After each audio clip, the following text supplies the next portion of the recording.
Hey everyone, it's Hisan Andez. Welcome to episode 4 of the Business Priestess podcast. I'm so excited today to have a guest on. Her name is Olivia, and I'm so excited to do some hot seat coaching with her and some Q&A. Olivia, would you like to introduce yourself? Yes. Thank you so much for having me. I'm so excited to be on your podcast. I'm so honored that you chose me to ask you some questions.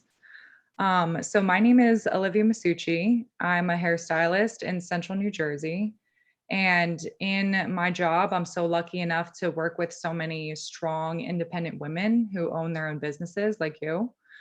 They are who inspire me with their motivation and successful energy. I am always learning from my clients. I'm always working on myself and trying to better organize my operations and become more efficient and balanced in life in general. Oh, wow. That was such a great introduction, and I'm so happy that you're here. We're going to have a lot of fun today. So let's get right into it. We're going to do like a Q&A kind of half hour, so you're open to asking me anything that you've been curious about in business and in coaching, and I'll do my best to answer. Okay, so my first question is, what would you tell your younger self if you could go back to when you were 19 years old? Wow, that is like that is like a really it's a lot, right? That question. So yeah, if I had a chance to go back and tell my 19-year-old self something, it would be that you don't have to follow what other people are telling you that you should do. Like, you don't have to follow others' dreams of you.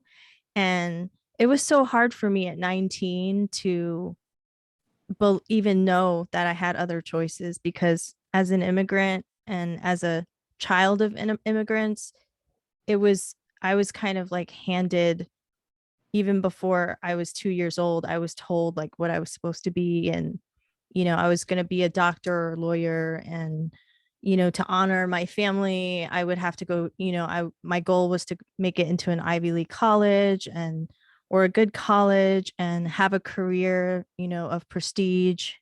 And for Koreans, there's only a few careers that are considered like prestigious, and they're all either in the math or science field. So the talent, I majored in the humanities in college, so that was already kind of like a strike against me. But it was very hard because I was conditioned my entire life to this hustle culture, like to survive. And it was all about survival, and that's what it usually is for first generation immigrants, because we're trying to just survive every day and be the best that we can be. So it's really hard in that type of environment to think about like what my own dreams were and who I really wanted to be and what my talents were, outside of like what my parents and society told me that I should do and what I should be.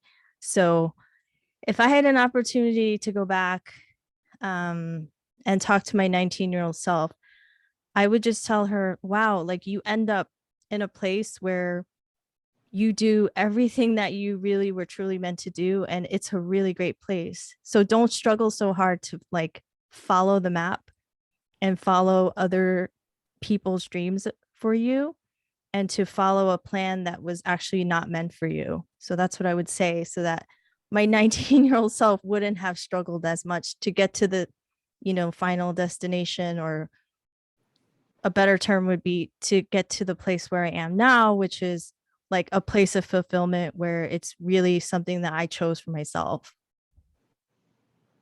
It's so brave that you were able to go against the wave. Like I feel like society and family and even as you grow up, like you're put to the test so many ways to withstand like yeah, other people's opinions or other people's journey for yourself. And it's really brave to just really trust your intuition and follow, yourself. And I see that in you in everything you do, definitely. My second question is, how do you measure risk in your career endeavors in terms of finances and opportunities? Yeah, before we move on to that question, I was curious like how you were affected with the conditioning, and maybe things like pressure that you felt at that age at 19? Because I know everyone's walk is different, Yeah. but if you wouldn't mind sharing your experience as well. Yeah, of course. So when I was 19, so I'm a hairstylist. So of course, like I did end up going to school and I went to Temple, but at first I was like, I don't want to do finance. I don't want to do math. Like I feel very creative and I always a hands-on person and very creative. And yeah, my dad is a financial advisor. My mom is a therapist. They were both like, no, go to school so you have more opportunities, like the same kind of thing. Everybody in my life was telling me what I should do. And I think I was already working at the job and I just ended up loving it. Like every day I'd love it more and more. And that just really motivated me. So how much I loved it, how much I was learning about myself and everything through talking to other people and, bettering my social skills, like that was so important to me. And so I really just what motivated me to go against the grain was just that I felt really good about it. Like I loved going to work every day and I felt like it was getting better and better. And I really saw success in that from even when I was younger. I love that so much because it's like when you choose your own destiny, when you choose what you were meant to do, it's like it doesn't matter what it is. It just feels so fulfilling and so peaceful. And I'm so glad that you were able to share that. Um, I didn't tell you earlier, but so I spent about with the loans and everything. I didn't take out that many loans as an undergrad, but I went all the way to master's. And between undergrad and master's at Rutgers, I I spent about 60K in Hmm. total, right? And literally nothing I learned in at Rutgers I use for like my businesses right now. So, because my major was the humanities, so my major was history and English, and then, but I already knew English, right? Yeah. And and my master's is in the classics, so it's like it makes for interesting conversation, and I'm grateful for the experience, but literally there's nothing practical that I learned at university that I use for my like my everyday business. um I don't know that it made me more of a critical thinker because I was already a critical thinker from traveling and being an immigrant. um I guess the one thing I could say like it did was help me be a good researcher. Yeah. So yeah, Rutgers is like a big research college. So I learned like analytic skills on how to research things. And so I stepped away with that. But to be honest with you, if I could go back, I probably wouldn't have made that huge investment because I Hmm. was in debt for a while because of it. And with 60K, like you could Yeah. do so much with 60K. Like you can buy a home.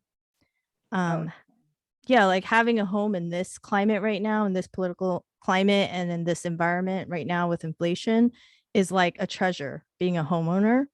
hmm. So 60K is a great, like a wonderful down payment for a home. I could buy like my dream car, Yeah. right?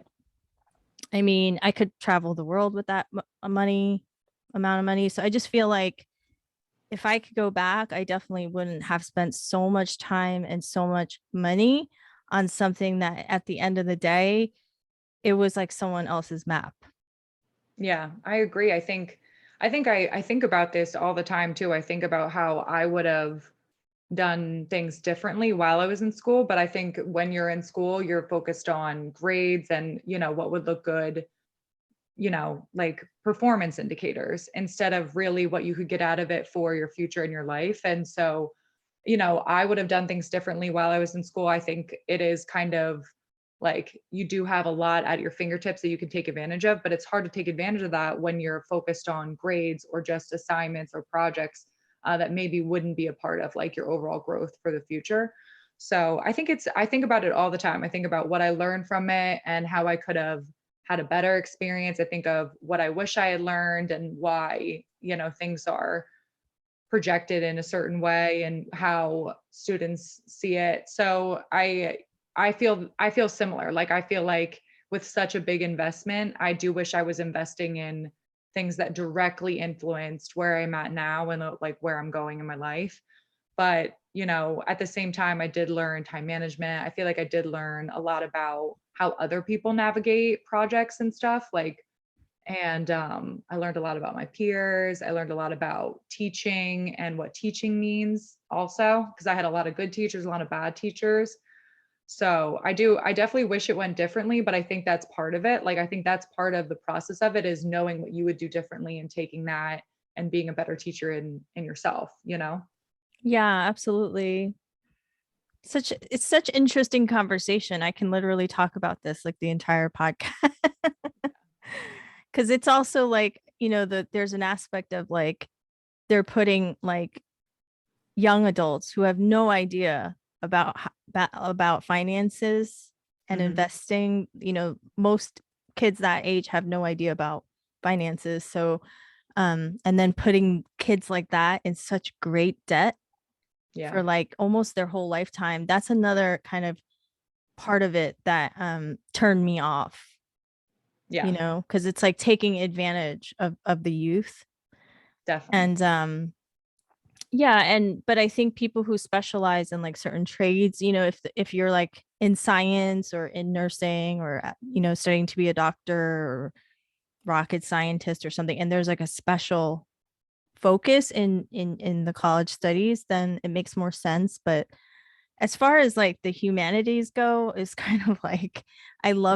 I love the what I learned, and it makes for a really interesting conversation. But um as far as it being applicable to daily life, it's not really practical at all. Meaning, um, I was required to take like pre-calculus as a prerequisite for I my saw degree. timers about calculus. Yeah. Yeah, for my degree. And I'm just like, but I was never taught like just basic finances and how to balance my checkbook, like just basic investing, I know. and that's really what I think young people need more than like pre-calc is great. Don't get me wrong, Yeah, but and it's fun. Like I liked it, but I just feel like for young people to be ready for like their adult life, they need more like basic finance classes. definitely. Yeah. Yeah. So yeah, I don't want to keep going on about this, but it's a really interesting topic and we should definitely like talk about in the future as well. Yes, definitely. So let me ask, okay, so my second question was, again, how do you measure risk in your career endeavors in terms of finances and opportunities? So basically, like when you see if you have two options, which do you go to and how do you measure the risk in both those options? So, like, do you want to give me a specific example or do you want me to talk in general? Whatever you kind of think. Like, I was kind of looking at it from a financial perspective. Like, let's say you have to put a lot of money down to start your business, or you're forfeiting another job. Like, how do you measure that risk and how are you sure about which avenue to take? Yeah, so I think like when it's like a product driven business, it's a little bit different. And my business is service based. So both my businesses, I have a dog training business and then I have a business coaching business. And both my businesses are service based. So it's different from like a product based business where you would need more capital and as an investment in the beginning. And there are also like service based industries and businesses where it could require like a lot of capital in the beginning. But I was fortunate enough to have like really good business coaches who really, really knew what they were doing and they were ahead of their time and like multimillionaires. They really knew their stuff.